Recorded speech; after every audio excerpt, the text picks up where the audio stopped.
সালে শেখ মুজিবুর রহমান তিনি আমার বাবাকে সংসদে যেতে দেন নাই। ব্রাহ্মণবাড়িয়ার মানুষের প্রতি এত অবহেলা কেন? কথায় কথায় ব্রাহ্মণবাড়িয়ার মধ্যে জোটের প্রার্থী আসে কেন? ব্রাহ্মণবাড়িয়ার উন্নয়ন হয় না কেন? আমরা কি ভোট দিতে কার্পণ্য করি? আমরা কি ভোটের বাক্স ভইরা দেই না? তাহলে কেন ব্রাহ্মণবাড়িয়ার প্রতি এই অবহেলা? সমুচিত জবাব আমার এলাকাবাসী দেবে ইনশাআল্লাহ।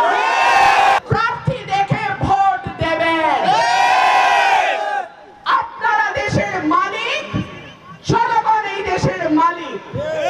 নিজের মালিকানা অন্যের কথায় আরেকজনের হাতে, ভুল মানুষের হাতে তুলে দেবেন না। আমার আগামী রাজনীতি নির্ধারিত হবে আপনাদের সিদ্ধান্ত অনুযায়ী। আপনারা যদি আমার পাশে থাকেন, আমার মৃত্যু পর্যন্ত এই এলাকাই হবে আমার শেষ ঠিকানা। আমার বাবা ৭৩ সালে এই আসন থেকে নির্বাচন করেছিলেন। আপনাদের অল্প কয়েকজন মুরব্বী যারা এখনো বেঁচে আছেন তারা সেই সময়ের সাক্ষী দিতে পারবেন।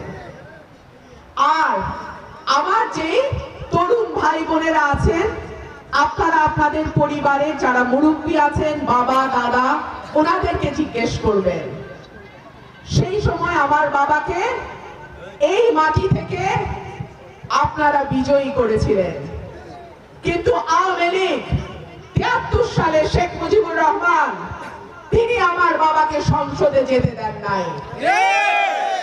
সেই কারণে ঢাকায় আমার জন্ম এবং বেড়ে ওঠা সত্ত্বেও আমি সিদ্ধান্ত নিয়েছি ২০১৬ সালে আমি ব্রাহ্মণবাড়িয়ার সন্তান, আমি ব্রাহ্মণবাড়িয়া থেকেই নির্বাচন করব।